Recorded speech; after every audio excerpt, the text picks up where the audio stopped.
Bon, on va passer sur l'idée de réinvestir tout ça sur le demi-terrain. Bon, les idées sont très simples, hein. Agressivité dans un premier temps, contrôle, agressivité avec des règles qui sont l'idée de ne pas rentrer dans le trafic, de ne pas enchaîner. C'est pas du handball hein, qu'on joue. Dribbler, passer, dribbler, passer, dribbler, passer. Le handball, ils le font parce qu'ils ne rentrent pas dans la zone. D'accord? Donc ils jouent autour. Nous, on rentre dans la zone. On ne peut pas aller une première et une deuxième fois, surtout quand on est à 5 et qu'il y a déjà une intérieure. Donc il y a des règles aussi simples que ça. Après, sur les éléments techniques, à mon avis, les basiques sont là. Après, vous pouvez rajouter ce que vous voulez. Là, les gamins, je vois, ils comprennent 2 ou 3 choses quand même. Les situations d'entraînement, c'est leur apprendre à bien gérer le moment où je vais marquer, le moment où je vais faire marquer. Ça, c'est compliqué, c'est décisionnel. C'est la reconnaissance de la situation, la compréhension de la situation dominée-dominant pour pouvoir passer la balle ou plutôt marquer. Et ça, c'est l'exercice qui l'amène, c'est la répétition, c'est les situations d'entraînement. Bon, demi-terrain. On va mettre 2 joueurs avec un ballon là-bas. On va mettre 2 joueurs sans ballon ici. 2 joueurs sans ballon dans le coin du terrain là-bas. 2. Et puis le 9e, il se met où il veut. 2, 4, 6, 8. Et il y a un 9e joueur là-bas, très bien. Voilà. Bon, la situation, vous la connaissez probablement. Donc, on va enchaîner. Un dribble, une passe. Alors, oui, je dis souvent dribble, passe, et pas attraper, passer.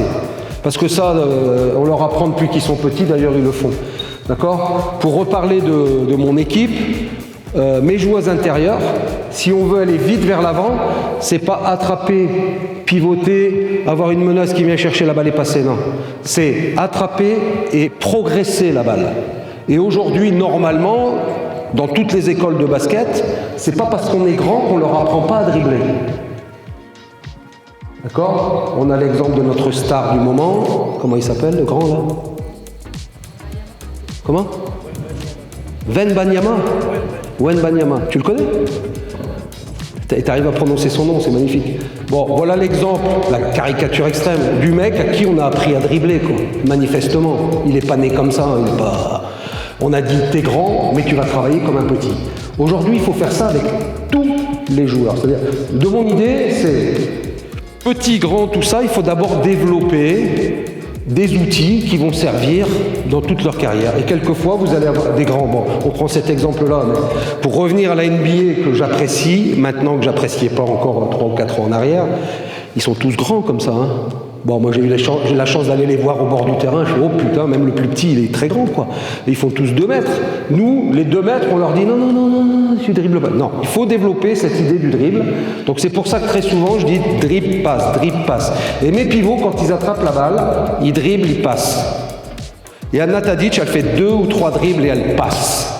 D'accord? Elle fait 1m95. Et pendant qu'elle fait 2 ou 3 dribbles, elle n'est pas là-bas à attendre que la meneuse arrive, elle a déjà gagné 5 mètres. Et puis la petite, du coup, elle est obligée d'être devant. Et on gagne du temps et du terrain, surtout, avec ça.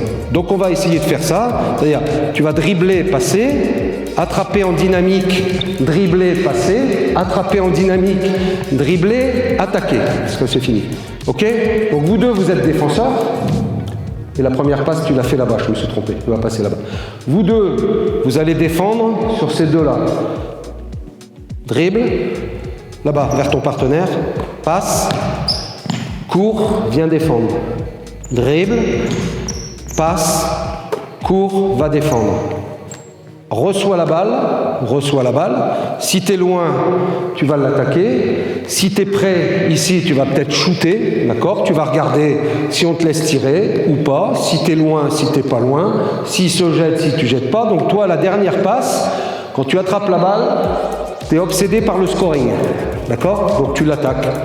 Stopper, attaquer. Donc un petit sursaut au ballon, se mettre dans les starting blocks et attaquer. Ok? Toi, tu vas faire comme tout à l'heure, tu vas stretcher. Dribble, passe. Dribble, ça fait combien? 1, 2, pardon, il manque une 3e passe. Dribble, passe, et on joue à partir de là. Ok, stop. Voilà. Les situations qui vont se proposer. Donc ici, on ne se pose pas de questions, on attrape et on l'attaque. C'est bon? C'est toi qui m'intéresse ici. D'accord? Qu'est-ce qui va se passer quand il va attaquer? Il y a 2 choses.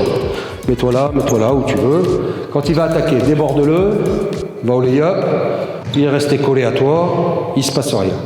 Repars là-bas. Deuxième situation, il dribble, il va aider, tu vas libérer, c'est toi qui vas shooter. D'accord? On recommence. Sur la première situation, ce que je demande aux non-porteurs. Alors à une époque, moi j'ai fait et j'ai appris comme ça. On disait, quand ce joueur-là attaque dans l'axe, celui-là, il remonte. Quand ce joueur-là attaque sur la ligne de fond, vas-y, ce joueur-là, il va sur la ligne, vas-y. Voilà.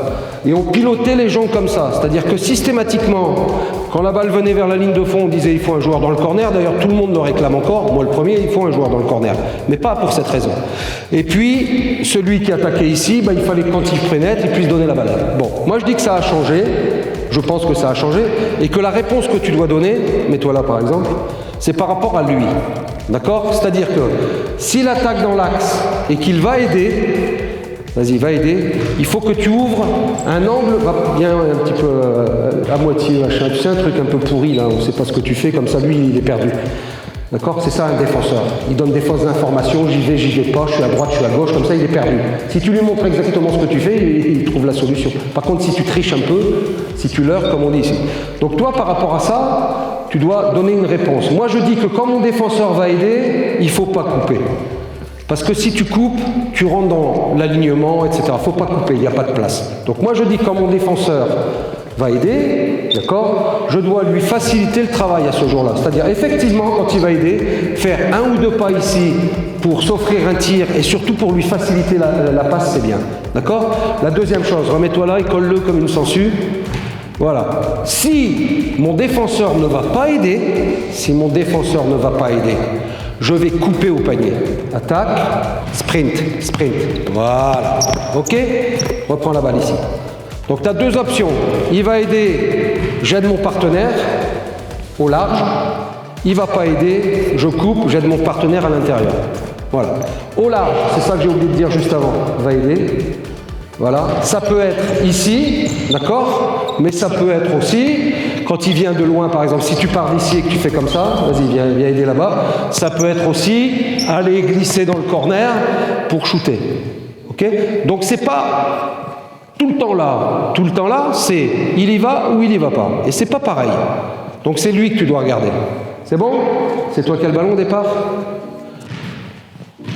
Dribbler, passer, attraper la balle en dynamique, T'es prêt à attaquer ou à tirer? Go!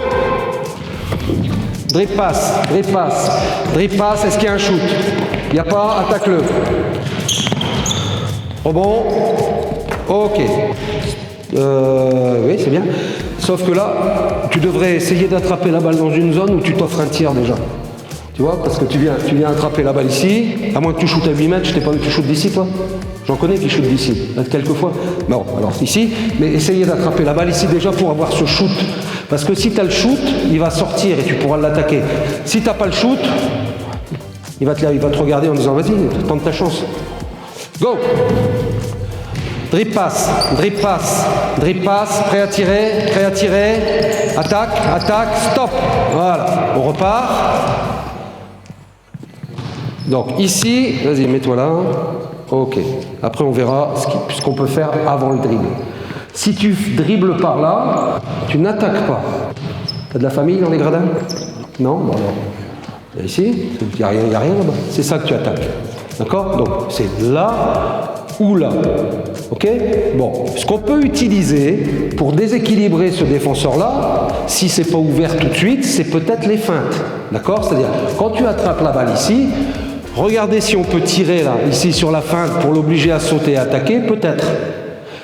Chercher à tirer, il sort l'attaquer, peut-être. Et puis il y a aussi sur les feintes, il y a aussi attraper, feinter ici, revenir tirer. Ou feinter ici, attaquer ici. Donc la feinte, elle sert à déséquilibrer, on donne une fausse information au joueur qui se jette, et je peux tirer. Je donne une fausse information au joueur qui se jette, et je peux attaquer. D'accord? Donc regarde un peu ce qui se passe et utilise la feinte de tir et le jab, ce que les Américains appellent le jab, c'est-à-dire c'est pas un appui latéral pour revenir ici, c'est un appui en profondeur qui n'est pas en fente avant si on est déséquilibré, c'est un petit appui qui permet de mettre le poids du corps là, de revenir et de shooter, d'avoir un petit appui et de repartir ici. C'est un appui court et rapide. Ready? Start from the beginning. Tu fais anglais? Tu fais pas anglais, Nicole? Ah si, mais... You understand? A little bit? Go! Drip pass.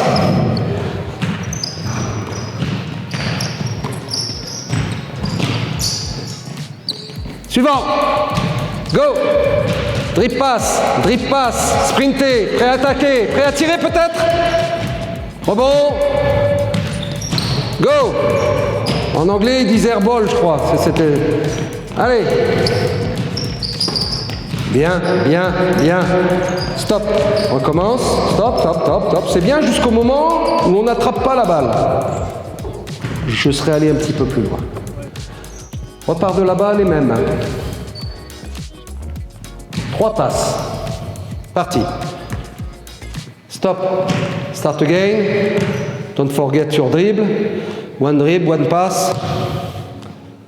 Okong, on parle en anglais. C'est parti.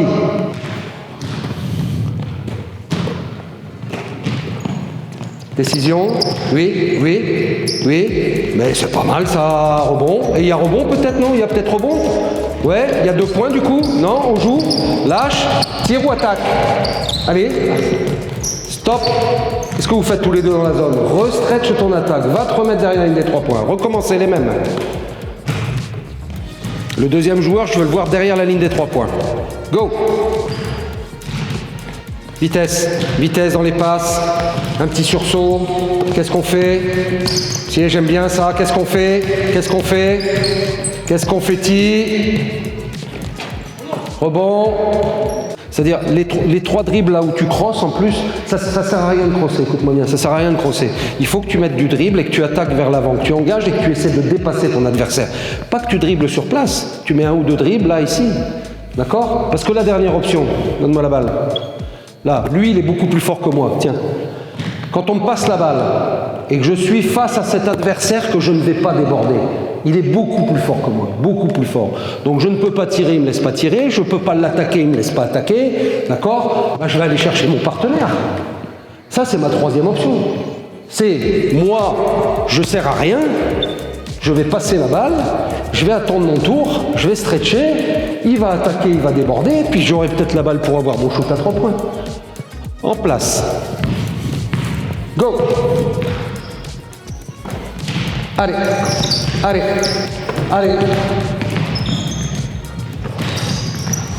Ça joue. Bien sûr. Rebond. Suivant. Go! Passe, dribble. Qu'est-ce qu'on fait? Oui. Rebond. Suivant. Go! Passe, dribble. Qu'est-ce que je fais? Oui.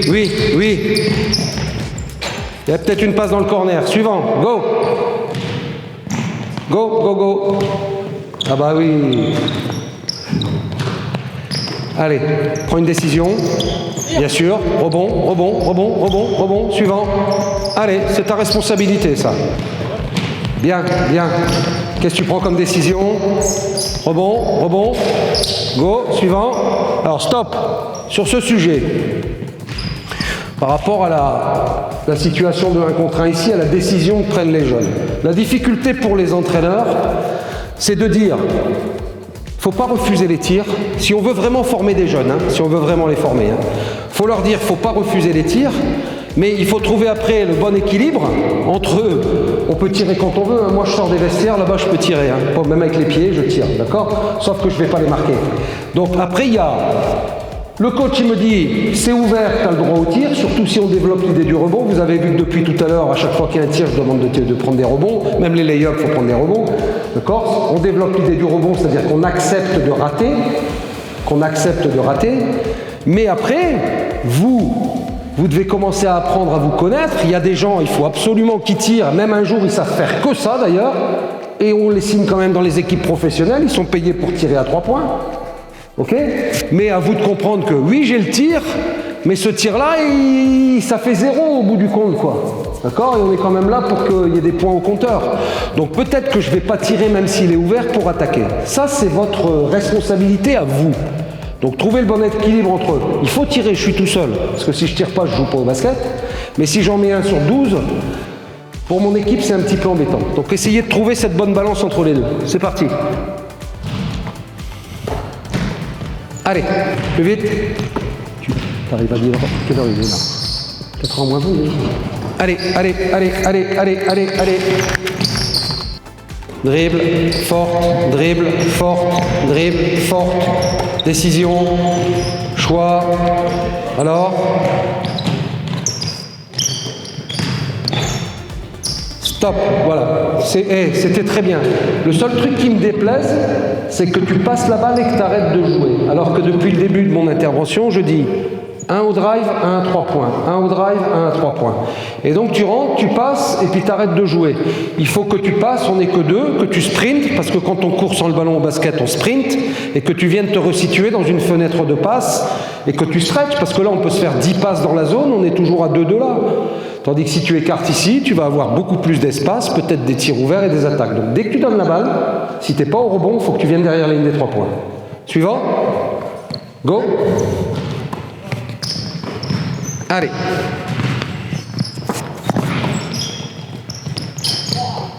Très bien, stop.